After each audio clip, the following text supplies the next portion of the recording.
So welcome and thank you everyone for giving up your time today to listen to this webinar. I certainly hope you'll find our time today very valuable.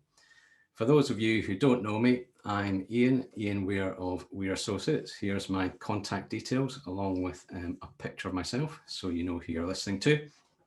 I'll keep my camera off until the Q&A section near the end so you can concentrate on what's on the screen in front of you instead of being distracted by a video of myself. So before we get into today's main content, I just wanted to share with you a bit about Weir Associates and our core purpose. So quite simply, our core purpose is to make business owners' lives better. And we achieve this by working on three areas with business owners. We work on their time, their mind, and their financial freedom. And these three areas are foundational to our core services and our business improvement services of We're With You, We're Together, and We're as One. As well as our core purpose, we also have four core values. Simplicity, why complicate things? Let's keep things simple to achieve the goal that we're looking to.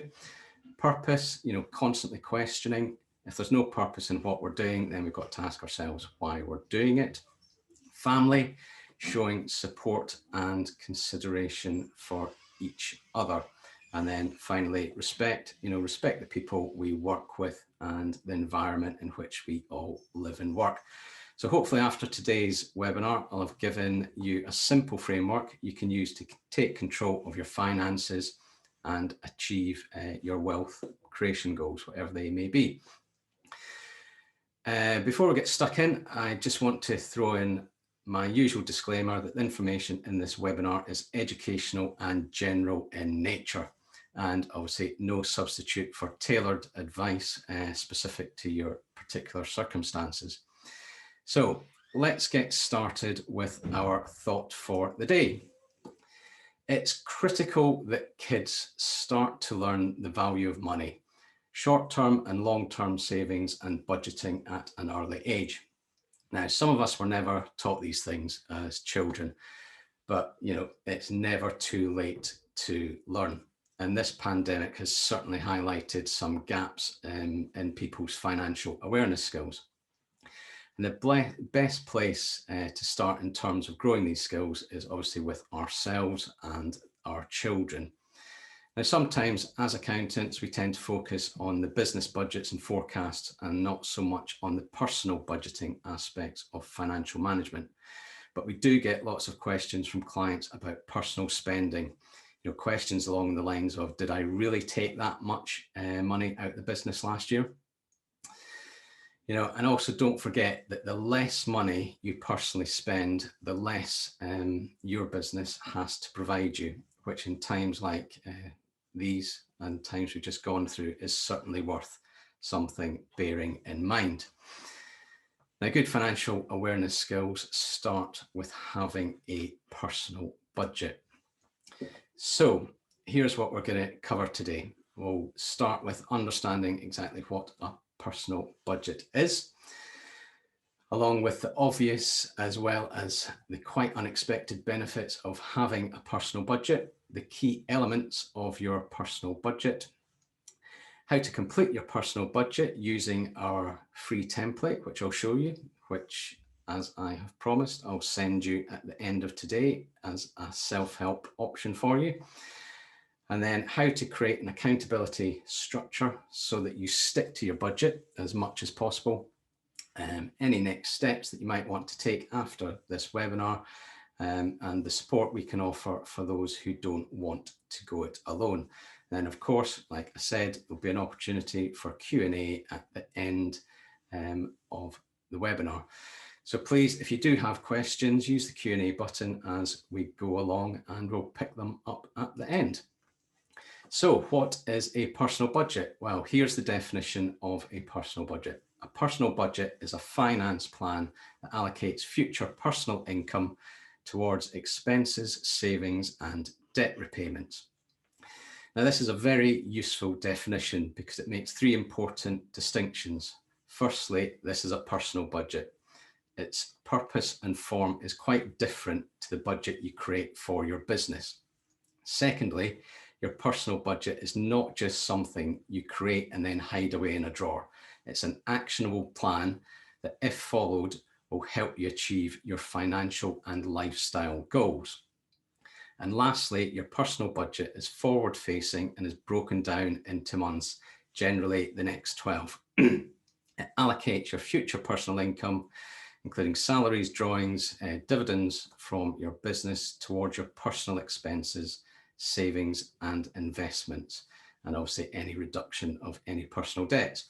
But put really simply, a personal budget is a plan that lays out how you will spend and save money.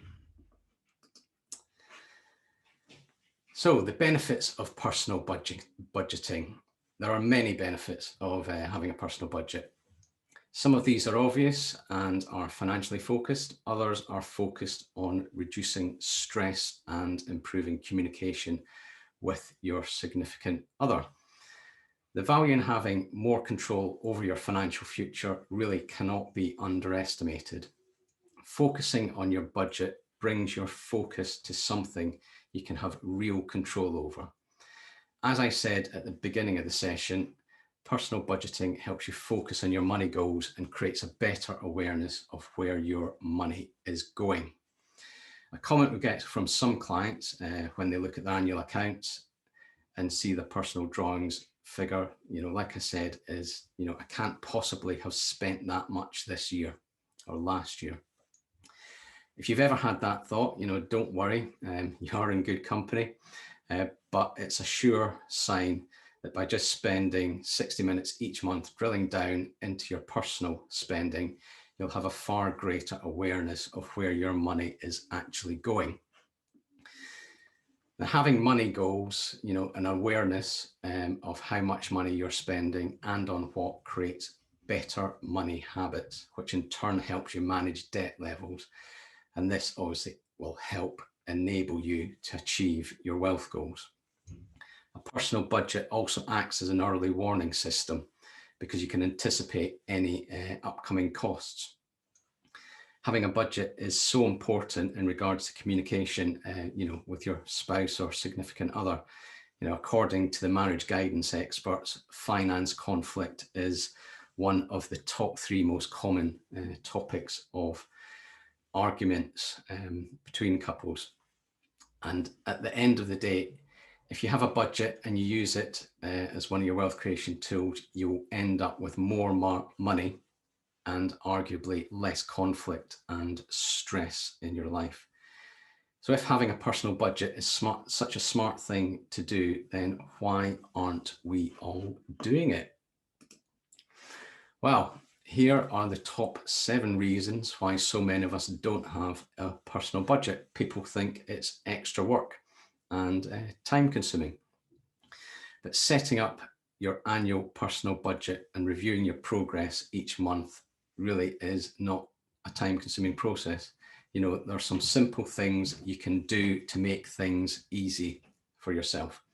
Firstly, make sure your personal spending comes from one bank account or one credit card, and try not to pay personal expenses out of your business bank accounts. That way, you'll only have one spending source that you'll have to keep track of rather than multiple. Secondly, get hold of a simple budget template to take the work out of setting one up. Like I said, I'll happily provide you with a very simple template at the end of this session. Or as an alternative, you could subscribe to a budgeting app such as Wally or Good Budget. You could even go one step further and join a specialist personal budgeting coaching program, although obviously that step isn't for everyone. Many people don't like the limits they feel a budget will place on them. Instead, think of it as a spending plan instead of a budget. It should be the exact opposite of confining. It should be a liberating process, because it should result in guilt-free spending, because you've already allocated money to all of your expenses. You'll no longer have the fear that you might need to increase your overdraft or that you might run out of money before the end of the month. If your problem is simply that you don't know where to start, then a simple budgeting tool and some online training could be the solution for you. There's no doubt that money can be a cause of conflict in a household. This simple fact prevents many couples from even talking about budgeting, but conflict around money doesn't resolve itself. A personal budget is one simple step you can take towards a healthier relationship with money. Obviously, budgeting, it can be scary at first. You may not want to find out the cost of your coffee habit. However, sticking your head in the sand really isn't the answer. Remember, knowledge is power. It's healthier to deal with the truth and move on positively. Pride is also an issue for some of us, but don't let your financial future be harmed because of your preconceived notion about who needs a spending plan, because, quite frankly, we all do. And I totally understand how easy it is to let budgeting slide. Watching a movie sounds much more fun than doing a budget. But, set a monthly calendar reminder to spend an hour each month reviewing your budget and your actual spending. Personally, I would suggest doing it early in the morning on the same day each month so that it gets done and not left on the bottom of a list to be done later. Understanding the benefits and building the habit are the keys here. The first step in personal budgeting is to set up your 12-month personal budget with income and expenses broken down on a monthly basis.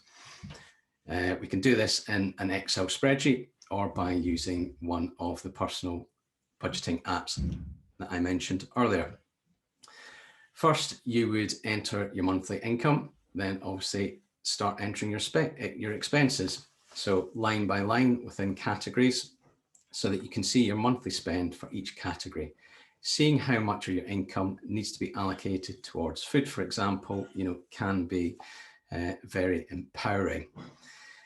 It's likely you'll have a good understanding of your monthly income, from the drawings from your business, from any wages, rental income you may have. However, you might not have a full understanding to the extent of what you're spending your money on each month. So to get a better idea of how much you're spending and what you're spending it on, it's a good idea to start by analysing your personal bank accounts and credit cards. And, be prepared for a shock in some categories, especially that Amazon that keeps popping up. Also, don't forget to include, regular big ticket items such as insurance, rates, school, university fees in the months that they're actually due. And, when budgeting your debt repayments, this is your opportunity to plan potentially for increasing those repayments or maybe even decreasing if necessary, just according to the cash surpluses or what your wealth creation plans are. Your personal goal may be to accumulate sufficient cash to invest in your business, to invest more cash in your business, or maybe to invest in other investments. But remember, this is your personal budget, but it does also need to reflect your overarching family goals if you do have a family.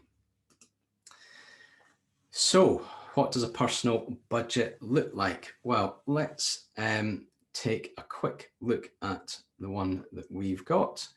If we just bring it up here.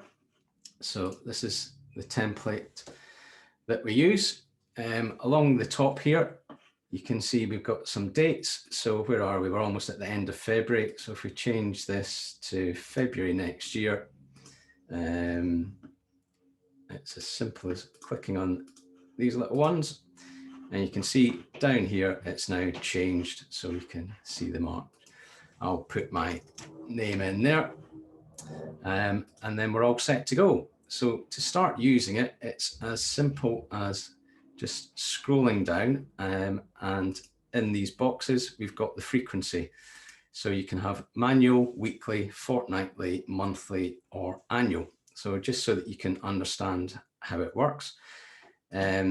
For business drawings, say for the monthly amount, we might take 3,500 out. From that, as you can see, it just auto populates, and maybe we're taking about £1,000 out in salary from the business as well. And maybe we've got a little bit of extra income that somehow comes through. Now, just moving down, we've also got the monthly expenses. We've got these broken down into household, food, apparel, children, medical, insurance, transport, lifestyle, debt repayments, everything that you could think of. So if we just come up here, you may have something that, say, the cleaner, rather than paying monthly, you pay them weekly. So I don't know, £30, and you can see that that will automatically calculate and put in a monthly equivalent amount in there. If you have something that maybe isn't done on a monthly or a regular basis, so maybe the gardening you just do for 6 months, you can change that to manual, and then you are free to type in. So you might have £100 a month in a few months, and you can see you can just type that in as you like. And then coming back up to the top, you can see you get a nice graphic representation of how much your annual income is, broken down into the various income streams together with a total, and then your annual expenses. I put them all in household, didn't I? And then it gives you your annual cash surplus and deficit at the end. But maybe if we put in groceries, if we said that for weekly we spend, I don't know, £150 a week, we can then see that this donut will then show us how much we're spending as a percentage on all of our expense categories. So once we've gone through this and we've looked at each of the sort of line items and put a figure in, that will then set our budget for the next 12 months. And then as we go along, we can start to put in the actuals on the actual. So maybe the business drawings in March weren't what we said, maybe they were 2,500. And you can see that when we put in an actual, the budget figures will then get pulled through for that month. So we can see where we are against the budget. And then over in the far right over here, you can see we've got a year-to-date variance. So that will give you how much you've actually spent against your budget, whether you're up or down. And obviously at the top, you will be able to see the cash surplus on a monthly basis, surplus or deficit on a monthly basis, but also on a cumulative basis. Now, this tool that we use, the spreadsheet that we use, we have got a simple page of instructions there, but as you can see, it is very user-friendly and easy to use. So what would it sort of look like when you've completed it totally? Well, it might look something like this. So like I said, you know, your income stream completely broken down on a percentage basis where it's all coming from, and then your annual expenses all color coded. You can see in this one, you know, hopefully the budget is for an annual cash surplus. And then going down, you've got lots of detail in there. And obviously this has been done for the year. So it really is a very simple and easy to use tool. So if I just come out of this, there we go. If we take that one down and we take that one. So there we go. But there's little point in preparing a personal budget if you don't monitor your progress. And preparing the budget will be a valuable experience in itself, as you'll learn where your money actually goes. However, it is only the first step.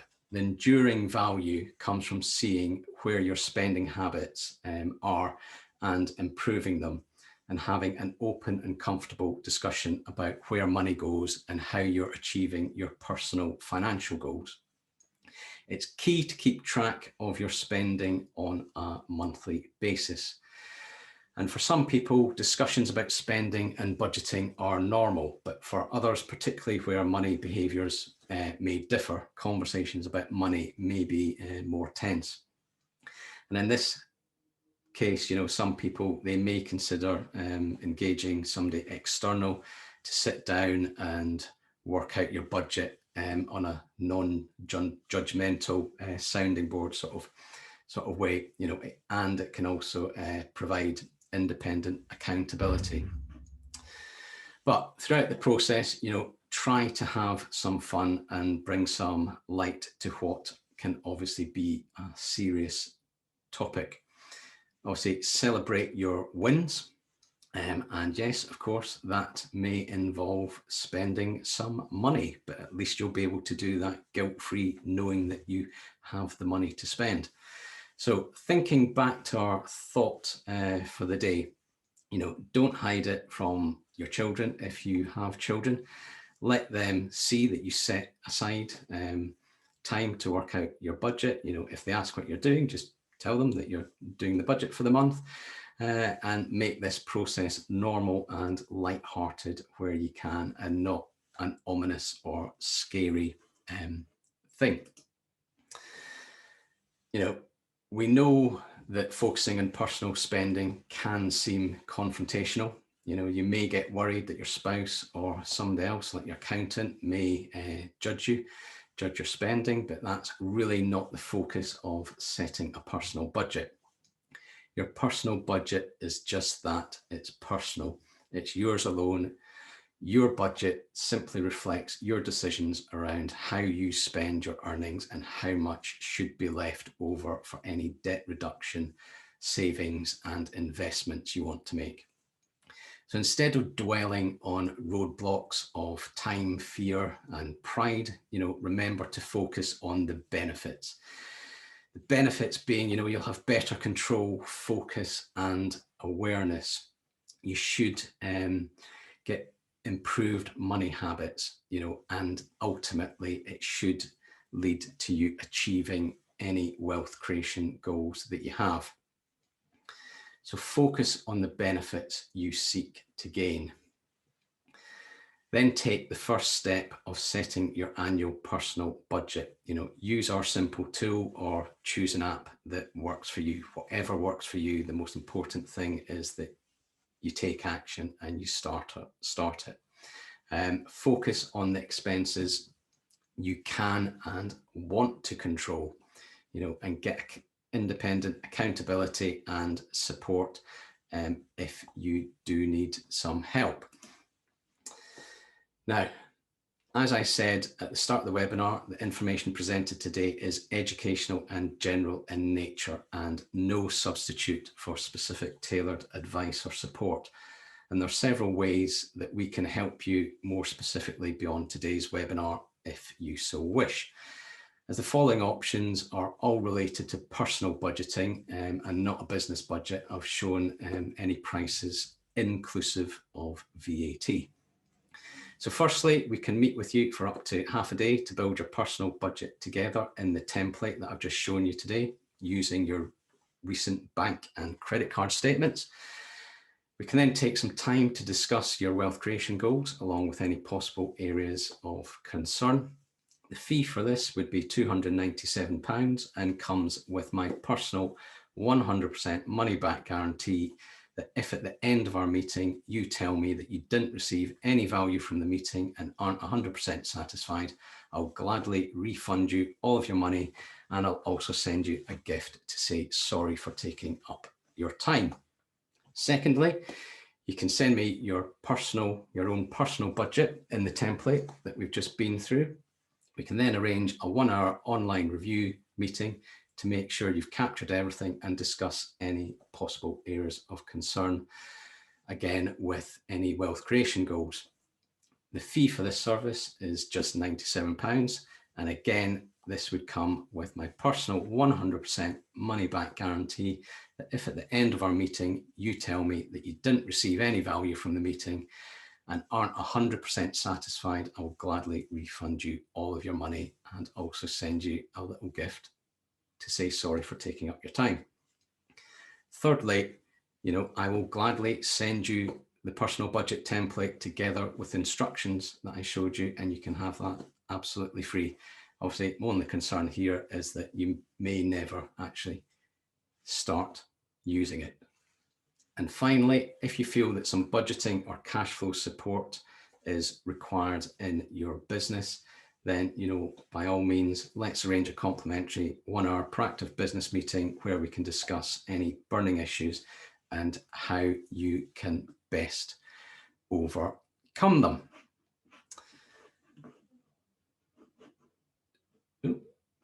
So now on to the questions. So let's have a look at the questions. We have had a couple of questions come through. If you need to leave the webinar, then please don't forget to give us your feedback. So, first question, have you got any tips on how to stick to the budget? Well, firstly, do a budget, get the budget in place and then regularly review your actual spending versus your budget. And that way you'll be able to see in black and white, where you may be overspending, and then you can really focus on that to really start looking at your habits. Secondly, tips on how to stick to the budget. You could think about how easy you make it for yourself to spend money. So what I mean by that is that when I was younger, I remember my parents used to have to go to the bank every week. They would go down to the bank, they would withdraw cash out for that week's expenses. Now, obviously, banking and our habits have changed a lot since those times. So maybe instead of withdrawing an amount of cash each week, you could get one of those prepaid debit cards, and you can obviously transfer an amount of money each week onto that debit card, and then just use that debit card for spending, and you won't be able to actually overspend on it. Something else that I do, postal catalogs. When catalogs come through the post, I chuck them in the bin now. Reason for that is to remove those impulse buys, which we all make at some time. So, it may be emails that you get tempted by, tempting you with those offers. Quite often go and visit Amazon and they say, oh, you looked at this, how about that? So it may be a case of just looking to see what you're spending your money on, and are the impulse buys, that you're making because you're getting some catalogs or bombarded with emails. Okay, so hopefully that's given a few tips on how you can possibly stick to the budget. Okay, another question. Are there COVID-specific funds that we can access for debt consolidation? Well, I'm not a financial advisor, an IFA, I'm an accountant, but there has been some debt support offered to individuals during the pandemic. For example, mortgage holidays and also other debt repayment holidays. If you are looking to consolidate personal debt, then I'd strongly advise you to seek independent financial advice. If you want to be introduced to an IFA, then I can certainly do that for you. Alternatively, depending on your situation, you could contact the Citizens Advice who I'm sure would be able to put you in touch with the most appropriate organisation to help with your specific circumstances. Okay. We've had another one come through. It's difficult to budget per month when you're freelance because your income is variable. How does this fit into the budgeting plan? Projected income doesn't necessarily manifest as actual income. Yes, no, I mean, we all experience ups and downs, and if you have an irregular, income coming through on a monthly basis, then obviously it's very important that you do build a buffer into it.